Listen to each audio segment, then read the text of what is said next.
Hi hello my dear students, welcome to physics in Telugu channel. ఈ physics in Telugu ఛానల్లో మేము కొత్తగా టార్గెట్ సిరీస్ అన్న స్టార్ట్ చేసాం. ఈ టార్గెట్ సిరీస్ యొక్క మెయిన్ థీమ్ ఏంటంటే ఇంటర్ ఫస్ట్ ఇయర్ అవనివ్వండి, సెకండ్ ఇయర్ అవనివ్వండి, బ్యాక్లాగ్స్ ఉన్న ఇప్పటివరకు మేము ప్రిపేర్ అవ్వలేదు మేడం, అసలు మాకు ఇప్పటివరకు చెప్పింది అర్థం కాలేదు, రెగ్యులర్గా మేము కాలేజ్కి వెళ్ళలేదు, ఇలాంటి ఏ ఫీడ్బ్యాక్ ఉన్నా కనుక మీరు ఈ 45 డేస్ ఆల్రెడీ మేము 10 డేస్ అయింది స్టార్ట్ చేసి, మీరు ఒకసారి ప్రీవియస్ వీడియోస్ చూసుకుంటూ వీటి కనుక ఫాలో అవుతే క్లాస్ ఇది స్టార్ట్ చేసే ముందు ఒక పెన్ పేపర్తో రెడీగా ఉండండి. మీకు సింపుల్గా అర్థమయ్యేటట్టు మేము ఎక్స్ప్లెయిన్ చేస్తాం. అట్ ద సేమ్ టైం మీరు ప్రతిదీ ప్రాక్టీస్ చేయాలి. వితౌట్ కెమిస్ట్రీ ప్రాక్టీస్ చేయందే వితౌట్ కెమిస్ట్రీ మీకు రాదు. ఇక్కడ ఏంటంటుంటే లాజికల్గా థింక్ చేయగలగాలి, రెగ్యులర్గా ప్రాక్టీస్ చేయగలగాలి. సో ప్రాక్టీస్ అనేది ఊరికనే పేపర్ పెన్ పట్టుకొని రాయడం కాదు, మైండ్తో థింక్ చేస్తూ ప్రాక్టీస్ చేయాలి. ఓకే, సో ఈరోజు డిస్కస్ చేస్తున్న టాపిక్ ఏంటంటే hydrogen and its compounds. Hydrogen and its compounds ఎక్కువగా మనకి hydrogen, liquid hydrogen are H2 అన్నది ఎలా యూజ్ చేస్తారంటే ఫ్యూయల్గా యూజ్ చేస్తారు. మామూలుగా మీరు రెగ్యులర్గా యూజ్ చేసే ఇంట్లో స్టవ్ ఉంటుంది కదా, ఆ స్టవ్తో పాటు ఒక సిలిండర్ ఉంటుంది. ఈ సిలిండర్లో ఉండేది ఎల్పిజి గ్యాస్. ఓకే, నెక్స్ట్ మీరు యూజ్ చేసే 4 వీలర్స్ కానీ, 3 వీలర్స్ కానీ, ఆటోస్ కానీ, ఇలాంటి ఇండస్ట్రీస్లో ఇప్పుడు ప్రజెంట్ ఎక్కువగా మీకు ఈ సిఎన్జి కంప్రెస్డ్ గ్యాస్ కూడా యూజ్ చేస్తున్నారు. సో మీకు compressed natural gas, so everything is hydrogen product. So compressed gas కానివ్వండి, కోల్ గ్యాస్ కానివ్వనండి, వాటర్ గ్యాస్ కానివ్వండి. వాటర్ గ్యాస్ అంటే ఏంటి? It is a combination of carbon monoxide and hydrogen. Compression gas, water gas is carbon monoxide and hydrogen. So మీకు సింపుల్గా 2 marks questions కూడా కొన్నిసార్లు ఇస్తాడు. ఇప్పుడు మేము డిస్కస్ చేసుకునే టాపిక్ ఏంటంటే 4 మార్క్స్ క్వశ్చన్స్. ఈ 4 మార్క్స్ క్వశ్చన్స్ చెప్పే బదులు జస్ట్ బ్రీఫ్గా హైడ్రోజన్ అండ్ ఇట్ కాంపౌండ్స్ గురించి డిస్కస్ చేస్తున్నాం. ఇందులో ఎక్కువగా ఫ్యూయల్స్ అనేది యూజ్ చేస్తారు. ఈ హైడ్రోజన్ గ్యాస్ ఫ్యూయల్ అనేది నార్మల్ పెట్రోలియంతో పోలిస్తే 3 టైమ్స్ బెటర్గా వర్క్ చేస్తుంది. ఎలా పనిచేస్తుంది మై డియర్ స్టూడెంట్స్? 3 టైమ్స్ బెటర్గా వర్క్ చేస్తుంది. ఓకే, సో మనం డిస్కస్ చేస్తున్న దాంట్లో ఈ టాపిక్ నుండి వచ్చే క్వశ్చన్స్ ఏంటంటే 4 మార్క్స్ క్వశ్చన్స్. ఎక్కువగా వచ్చేవి 4 మార్క్స్ క్వశ్చన్స్. సో జస్ట్ బ్రీఫ్గా ఒక టాపిక్ అయితే చెప్తాను, చూడండి. సో ఇక్కడ మీకు హైడ్రోజన్ అండ్ ఇట్స్ కాంపౌండ్స్. ఈ హైడ్రోజన్ అండ్ ఇట్స్ కాంపౌండ్స్లో ఏం చెప్పాను మై డియర్ స్టూడెంట్స్? ఈ హైడ్రోజన్ ఫ్యూయల్ అన్నది ఎలా ఉంటుంది అంటే 3 times more than petrol. 3 times more than petrol. మీ జనరల్గా యూజ్ చేసే ఇంట్లో యూజ్ చేసే గ్యాస్ ఏదైతే ఉంటుంది, ఎల్పిజి గ్యాస్. సిలిండర్స్లో ఉండేది LPG gas, liquid petroleum gas. Next CNG, మీ 3 వెహికల్స్లో ఆర్ 4 వీలర్ వెహికల్స్లో ఉపయోగది CNG, compressed natural gas. So ఈ రకంగా మీరు హైడ్రోజన్ ఫ్యూయల్స్ తీసుకుంటే కనుక నెక్స్ట్ ఇంకోటి ఏంటి? Water gas. ఈ వాటర్ గ్యాస్లో ఉండేదేంటి? Carbon monoxide plus H2, carbon monoxide and H2. Next coal gas కూడా, కోల్ గ్యాస్. ఈ కోల్ గ్యాస్లో ఉండేవి ఏంటంటే రెగ్యులర్గా యూజ్ చేసే మీరు పెట్రోల్ కానీ, డీజిల్ కానీ అలాంటివన్నీ ఉంటాయి. ఓకే, సో మీకు అడిగే క్వశ్చన్ ఎలా ఉంటుంది అంటే చూడండి, right a few lines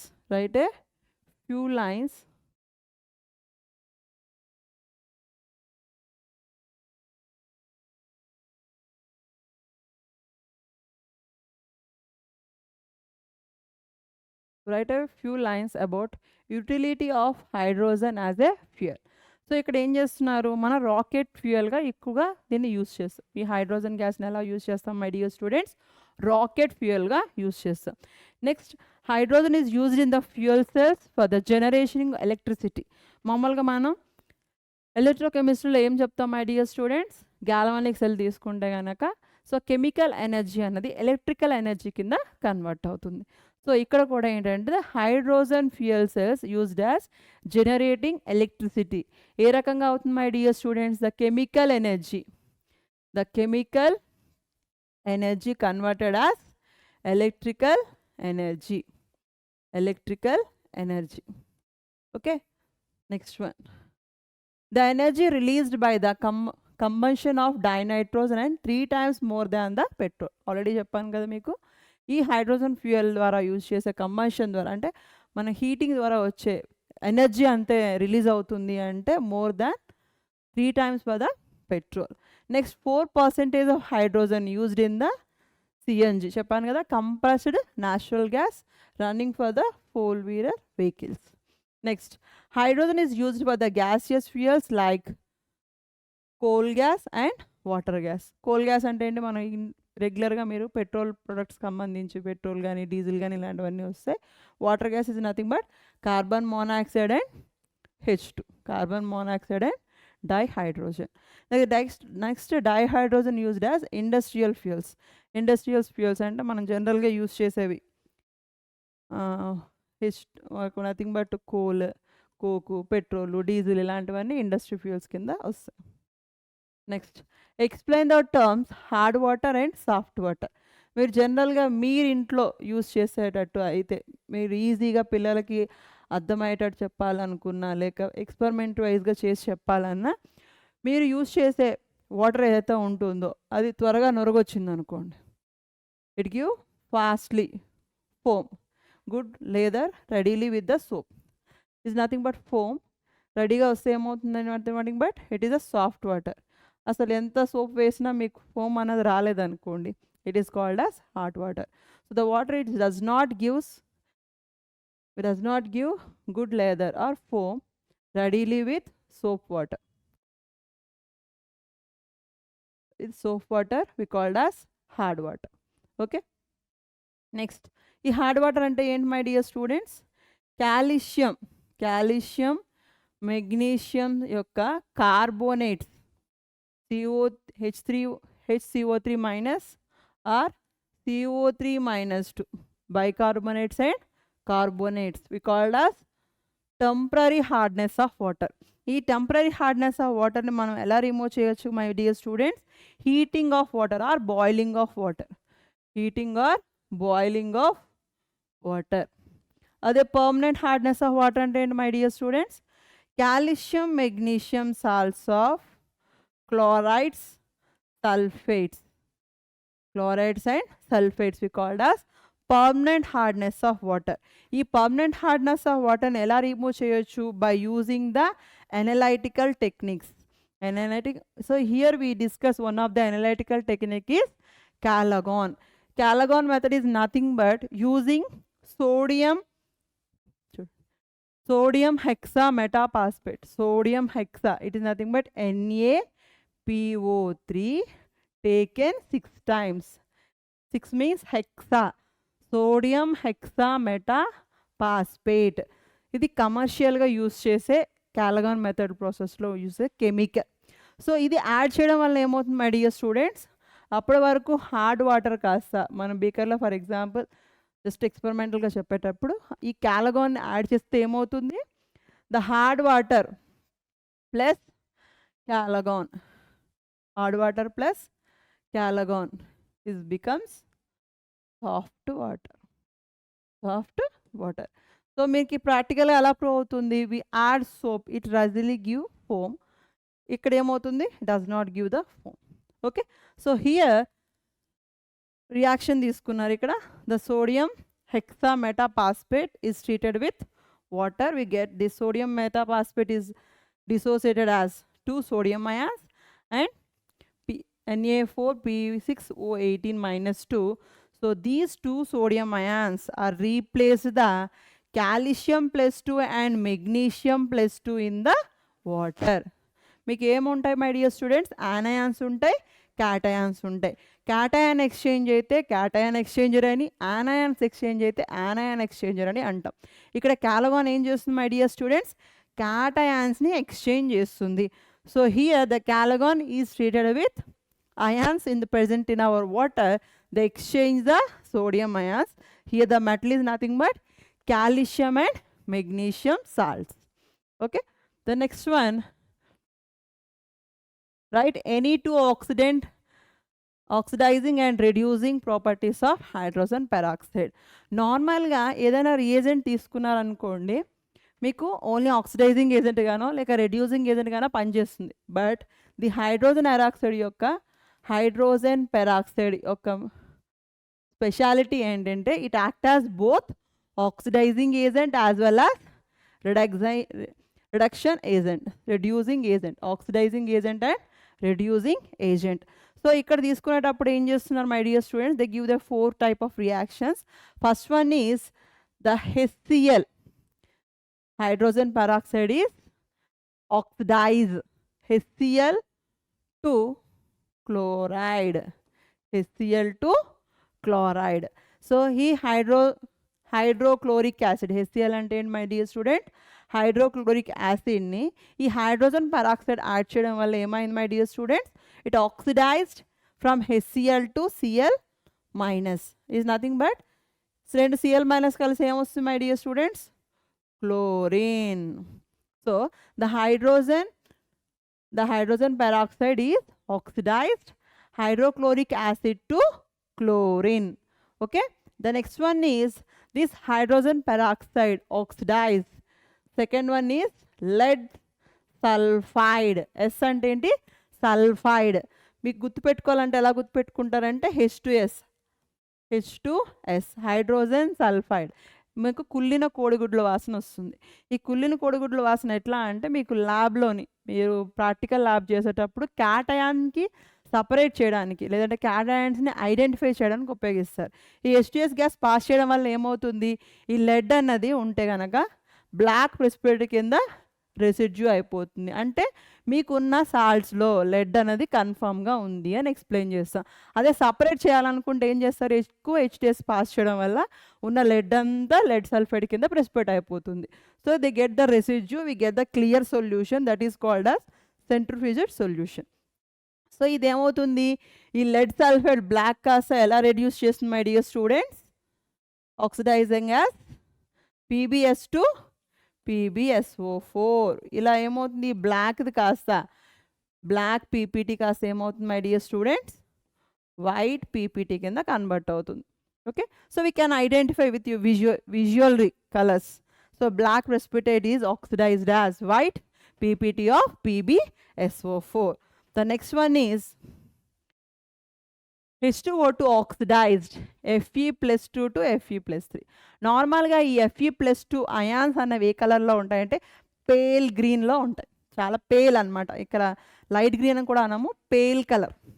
so pale green కలర్లో ఉంటుంది. ఎప్పుడైతే ఇది బేసిక్ మీడియంలో ఆక్సిడైజ్ అవుతుందో ఇది ఎల్లో కలర్లో కన్వర్ట్ అవుతుంది. సో అప్పుడు మనం ఏం చేస్తాం, ఇట్ ఈజ్ ఈజీలీ ఆక్సిడైజ్ అని మనం ఐడెంటిఫై చేయగలుగుతాం. Next the Mn+2 is oxidise as Mn+4. So ఇక్కడ ఆక్సిడైజింగ్ ఏదంటే ఏమైంది, ఆక్సిజన్ మ్యాగ్నస్ పైన ఉన్న ఆక్సిడేషన్ స్టేట్ అన్నది పెరిగింది. ఆక్సిడేషన్ స్టేట్ పెరగడం అంటే ఏంటి my dear students, loss of electrons. Okay, next reducing property. Reducing అంటే ఏంటి my dear students, gain of electrons. So ఇప్పటి వరకు ఉన్నదేంటి, AgO. ఈ Ag2O అంటే ఇక్కడ -2 ఇక్కడ ప్లస్. సో రెండు సిల్వర్స్ ఉన్నాయి కాబట్టి we can write +2, each silver has plus charge. It is reduced as Ag+. అంటే ప్రెసిపిటేట్ అవుతుంది. అంటే Ag అన్నది మనకి గాల్వానిక్ దాంట్లో కాపర్ ఎలాగా డిపాజిట్ అవుతుందో ఇక్కడ సిల్వర్ అన్నది ప్యూర్ ఫామ్లో మనకి వస్తుంది. ఎక్కడి నుండి, from silver oxide. So H2O2 reduce silver oxide to silver. The next one is KMnO4. మామూలుగా KMnO4 ఎలా ఉంటుందంటే మంచి పింక్ కలర్ ఉంటుంది, మీకు ఆల్మోస్ట్ పారాణి కలర్ ఎలా ఉంటుందో అట్లా మంచి పింక్ కలర్ ఉంటుంది. ఇదేమవుతుంది, కలర్లెస్ అయిపోతుంది. So we can identify with your naked eye. So we can convert it as MnSO4. Okay, next one is HOCl converted to Cl minus. The next one is MnO4 minus to MnO2 in the basic medium. So ee rakanga reduction and oxidizing both properties are observed in presence of hydrogen peroxide. The next one is explain with suitable example of electron deficiency, electron species and electron rich hydrates. So మీకు ఇవి తెలియాలి అంటే third group elements, fourth group elements and fifth group elements ఇవి మీకు తెలిసి ఉండాలి.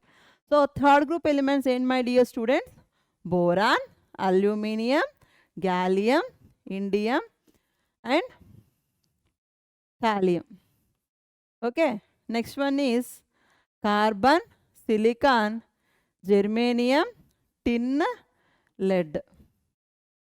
Tin, lead.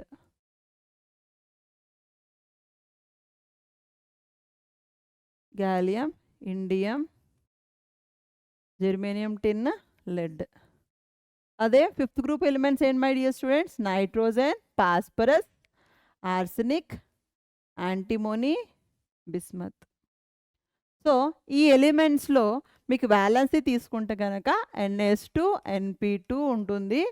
NP1 it is the boron electronic configuration. NS2 NP1 ఇక్కడ NS2 NP2 ఇక్కడ NS2 NP3. సో ఇక్కడ ఎలక్ట్రాన్ డెఫిషియన్సీ అంటే ఏంటి? ఉండాల్సిన బాండింగ్లో అంటే కోవలెంట్ బాండ్ ఇన్వాల్వ్ అవుతున్నప్పుడు ఉండాల్సిన ఎలక్ట్రాన్స్ కంటే తక్కువ ఉంటే దాన్ని ఏమంటారు my dear students? Electron deficient. So ఒక కోవలెంట్ బాండ్ ఫామ్ అవుతున్నప్పుడు we have less number of electrons than required. అందుకే మీకు డైబోరేన్ స్ట్రక్చర్లో ఏం చెప్తారు my dear students? Each boron involved sp3 hybridization, but one of the boron is empty and another boron is filled, and here also one empty, remaining are one electron. So here these coordinate with hydrogen 1 electron, here 2 boron centers and 1 hydrogen center. So we called as 3-centered 2 electron bonds. అంటే 3 సెంటర్స్కి 3 electrons ఉండాలి, but ఎన్నాల్సిన దానికంటే ఎన్ని electrons ఉన్నాయి my dear students? ఒకటి తక్కువ ఉంది. So that is called as electron deficient compounds. The example is diborane. The next one is electron precious. అంటే ఉండాల్సిన దానికంటే కరెక్ట్గా ఉంటాయి అనమాట. ఎన్ని ఎలక్ట్రాన్స్ కోవలెంట్ బాండ్లో ఇన్వాల్వ్ కావాలో ఎగ్జాక్ట్గా అన్నీ ఉంటాయి. సో ఎగ్జాంపుల్ ఏం చెప్తాం మై డియర్ స్టూడెంట్స్? మీథేన్ తీసుకోండి, CH4. సో కార్బన్ వ్యాలెన్సీ ఎంత? 1s2 2s2. So we have 4 unpaired electrons. So here the 4 unpaired electron coordinate with 4 hydrogens. So we get 4 equal bonds. So that is called as electron precious compounds. The next one is electron deficient compound is group 13. It is nothing but third A group elements. Electron precious compound means there are exactly equal number of electrons which are required to form a Lewis structures. It is nothing but group 14 elements is nothing but 4th A group elements. Example is methane. The next one is electron rich hydrates. They are the 5th group elements. What are the 5th A group elements? Again tell you: nitrogen, phosphorus, arsenic, antimony and bismuth. So here the valency is NS2 NP5. Sorry, NS2 NP3. So ఇక్కడ ఎన్ని ఉన్నాయి my dear students? 5 electrons ఉన్నాయి. Requirement ఏమో 4, but we have 5. So 1 more is extra electron is there. So in the Lewis structures they are group 15 to 17. Not for the only 5. They go for 15, 16 and 17. 16 family is nothing but oxygen, sulfur, selenium, tellurium and polonium, and 17 family is fluorine, chlorine, bromine, iodine. So these have behaves as Lewis bases. So the best example in this is they use NH3. So requirement emo 3, but the nitrogen has 5 electrons, that is nothing but 1 lone pair and 3 are bond pairs. Thank you my dear students. Be prepared well, practice well. All the best. Download the PIT app.